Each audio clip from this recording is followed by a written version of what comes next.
Hello everyone, आज हम लोग बात करेंगे सॉल्यूशन में सॉल्युबिलिटी के बारे में। पिछले लेक्चर में हम लोगों ने न्यूमेरिकल को डिस्कशन किया था, जाके आप प्रीवियस लेक्चर आप हमारे देख सकते हैं। ठीक है, तो आज हम लोग सॉल्युबिलिटी के बारे में बात करते हैं। देखिए, सॉल्युबिलिटी पढ़ने से पहले हमें तीन वर्ड को समझना होगा। वो कौन सी तीन वर्ड है आपको पता ही है। एक सॉल्यूट होता है, ठीक है, एक सॉल्वेंट होता है। इन दोनों को जब हम मिला देंगे तो क्या बनेगा? सॉल्यूशन बनेगा। ठीक, क्वेश्चन क्या कह रहा है? सॉल्युबिलिटी। सॉल्युबिलिटी का मतलब क्या होता है? एक पर्टिकुलर सब्सटेंस को हम कितना मिला सकते हैं किसी पर्टिकुलर टेम्परेचर में। दो बातें आपको याद रखनी है। एक क्या होता है? एक हमारा टेम्परेचर होता है, एक हमारा टेम्परेचर होगा, एक प्रेशर होगा। चैप्टर शुरू करने से पहले ये दो बातें आपको ध्यान रखनी पड़ेगी। Nature of solute, nature of solvent, ये तो एक सेकेंडरी बात है। ठीक है, यानी कि कितना भी हम सब्सटेंस मिला देंगे, ठीक है, ठीक, तो ये याद रखिएगा। Solubility of the substance, maximum amount can be dissolved in specific amount of solvent eight a specified temperature. ठीक है, किसी एक पर्टिकुलर टेम्परेचर पे ये काम होना चाहिए। ठीक है, अब हम पढ़ते हैं नेक्स्ट टॉपिक। क्या है नेक्स्ट टॉपिक? सॉल्युबिलिटी आपको देखना है। ठीक है, सॉल्युबिलिटी आपको देखना है किसमें? Solubility of solid. ठीक है, इन लिक्विड, यानी कि एक सॉलिड को हम किसी लिक्विड में डालेंगे तो क्या होगी उसकी सॉल्युबिलिटी, कितना घुलेगा। Every solid does not dissolve in the given, while sodium chloride and sugar dissolve readily in water, naphthalene and anthracene is not।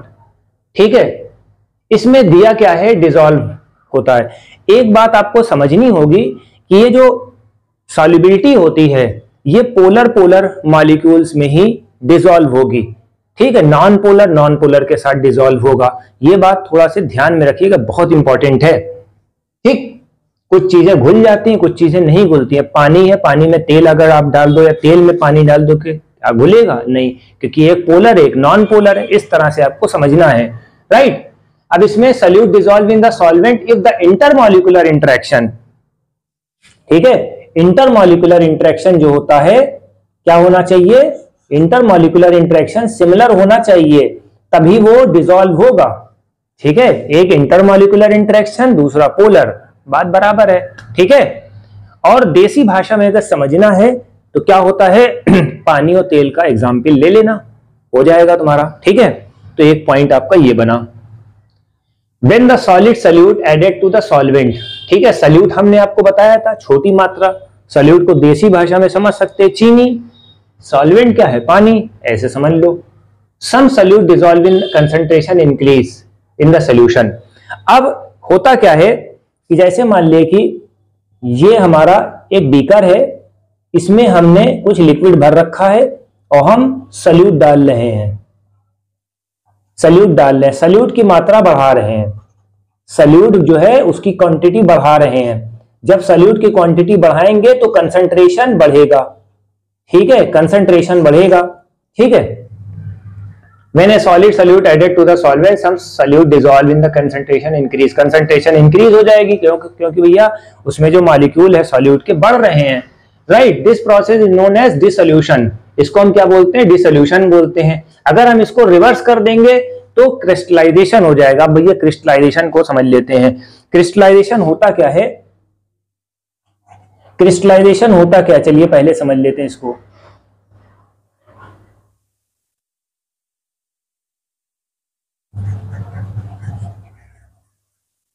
Crystallisation बेटा ये होता है, जैसे मान लीजिए कि आपने रसगुल्ला देखा है, खाया ही होगा, ठीक है। अब उसमें होता क्या है कि उसमें थिक लिक्विड होता है, ठीक है। रसगुल्ले में जो शीरा होता है वो थिक लिक्विड होता है, ठीक है, कंसंट्रेटेड, हाईली कंसंट्रेटेड। जब आप खाते हो, इन केस जैसे मान लीजिए कि एक आध बूंद टपक गई, गिर गई, तो वो क्रिस्टल बनने लगता है, ठीक है, व्हाइट पैचेस देने लगेगा, ठीक है। ऐसे देख लो, हटा दो उससे, तो इसी को हम क्या बोलते हैं? क्रिस्टलाइजेशन बोलते हैं, ठीक है। ये बात आपको ध्यान में रखनी होगी, बहुत तगड़ा टॉपिक है ये, इसको नजरअंदाज ना करना बेटा, ठीक है। ये चीज है। When the two processes occur at the same rate, under such condition, number of the solute particle going into solution will will be equal particle separating out dynamic equilibrium. Dynamic equilibrium में क्या होता है, ये salute और solvent मिल रहा है, solution बन रहा है, फिर सल्यूट से रिवर्स हो जाएगा। ये रिवर्सिबल रिएक्शंस का एक एग्जांपल है, ये रिवर्सिबल एग्जांपल है, ये रिवर्सिबल यानी कि डायनामिक इक्विलिब्रियम में ये पॉसिबिलिटी बनेगी। ठीक है, ये सल्यूट है, सॉल्वेंट दोनों को मिला दिया, ये सोल्यूशन बन गया। अब ये सोल्यूशन को अगर हम उधर रखेंगे तो ये डिसोल्यूशन हो जाएगा बेटा, सॉरी क्रिस्टलाइजेशन में बदल जाएगा। ठीक है, ये चीज आपको थोड़ा सा ध्यान में रखना है। फिर हमारा एक पॉइंट और आता है सैचुरेटेड सोल्यूशन। सैचुरेटेड सोल्यूशन का मतलब क्या होता है, at this stage concentration of the solute, solute की जो कंसंट्रेशन होती है will be remain under constant. ठीक है, ये कांस्टेंट हो जाती है। ठीक है, इस कंडीशन में जो होती है सल्यूट की जो है कंसंट्रेशन रोक लेते हैं। ठीक है, तो डायनामिक इक्विलिब्रियम हो जाएगा। Temperature under the given temperature and pressure. ठीक है, अब आगे पढ़ते हैं। Similar process follow when the gases are, अब इसमें गैसेस की बात कर दी, gases dissolve in the liquid solvent. ठीक है, लिक्विड सॉल्वेंट में अगर हम गैसेस को डिबो देंगे तो क्या होगा, such solution which no more solute can be dissolve in the same temperature, इसको हम सैचुरेटेड सोल्यूशन बोलते हैं। सैचुरेटेड का मतलब क्या होता है, मैक्सिमम अमाउंट हम घोल देंगे। ठीक है, जब वहां पर घुलना बंद हो जाती है तो उसको हम क्या बोलते हैं, सैचुरेटेड सोल्यूशन बोल देते हैं किसी एक पर्टिकुलर टेम्परेचर पे। ये बात आपको याद रखनी है। ठीक है, अनसैचुरेटेड का मतलब क्या होता है, देखो सैचुरेटेड में क्या होता है, मैक्सिमम अमाउंट जो होता है, सैचुरेटेड में क्या होता है, मैक्सिमम अमाउंट को घोल सकते हैं।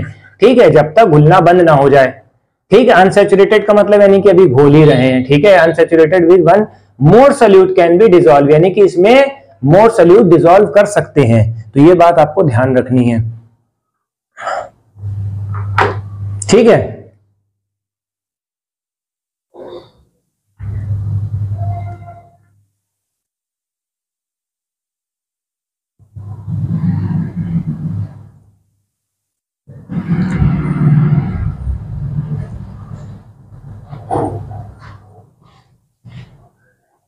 टेम्परेचर का क्या असर पड़ेगा इसके ऊपर, देख लेते हैं भाई टेम्परेचर का क्या असर पड़ेगा।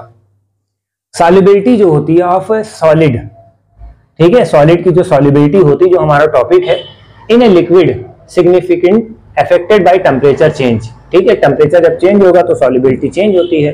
कंसीडर इक्विलिब्रियम में अगर है तो सबसे पहले ली चैटलियर प्रिंसिपल को फॉलो करना होता है। ली चैटलियर प्रिंसिपल का मतलब क्या होता है, जैसे मान ले कि ये अपोजिशन करता है, जिस रेट में रिएक्शंस हो रही होगी उसका ये अपोजिशन कर रहा होगा। ठीक है, अगर जैसे मान ले कि रिएक्शन फॉरवर्ड है तो हीट रिवर्स डायरेक्शन में या बैकवर्ड डायरेक्शन में होने लगेगी। ठीक है, ये चीज आपको याद रखनी, हीट से रिलेटेड अभी क्वेश्चन आएगा आपका। एक्सोथर्मिक होता है, एक्सोथर्मिक का मतलब क्या होता है, ये एक ऐसा सोल्यूशन होता है जिसमें हीट इवॉल्व हो रही है। ठीक है, तो हीट इवॉल्व हो रही है तो ली चैटलियर प्रिंसिपल के हिसाब से हम क्या करेंगे, अपोजिशन कर देंगे, यानी कि दूसरी साइड पे हीट को कम कर देंगे। बस ये आपको समझना है। एक्सोथर्मिक का मतलब क्या होता है, हीट उस रिलेशन में, उस रिएक्शंस में, एक्सोथर्मिक में क्या होता है, हीट इवॉल्व हो रही है, हीट इवॉल्व हो रही है। इंडोथर्मिक में क्या होता है, हीट हमें देनी पड़ती है। इंडोथर्मिक में हीट एब्जॉर्ब होती है। ठीक है, ये आपको ध्यान देना है। और ली चैटलियर प्रिंसिपल क्या करता है, अगर जैसे मान ले कि इधर से हीट निकल रही है तो दूसरी साइड पे आपको अपोजिशन देखने को मिलेगा। ठीक है, तो दूसरी साइड पे हमने हीट को कम कर दिया तो बैलेंस बन गया। ये डायनेमिक इक्विलिब्रियम है। डायनेमिक इक्विलिब्रियम का मतलब इक्विलिब्रियम में लाने के लिए हमें मूव ऑन करना पड़ेगा। ठीक है, एक बात ये पॉइंट याद रखो।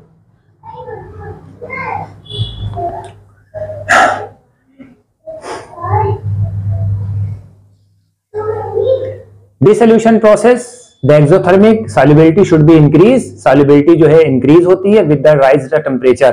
ठीक है, ये कंडीशन है। अगर एक्सोथर्मिक है सॉल्युबिलिटी शुड बी डिक्रीज। ठीक है, तो ये चीज आपको याद रखना है, सॉल्युबिलिटी एक्सोथर्मिक में डिक्रीज हो जाएगी। एक बात आपको याद रखना है। फिर प्रेशर के बारे में बात करेंगे। Pressure does not have a significant effect on solubility of solid and liquid, it is because solid and liquid are highly incompressible. ठीक है, और अनअफेक्टेड बाय प्रेशर, ये अनअफेक्टेड होते हैं। ठीक है, क्योंकि प्रेशर पे इस पे ज्यादा जोर नहीं पड़ता है। तो ये जो है पॉइंट आपका क्लियर हो गया।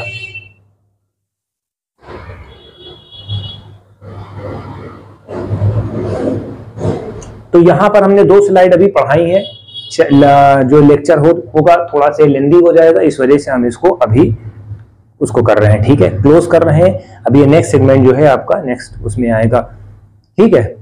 Thank you.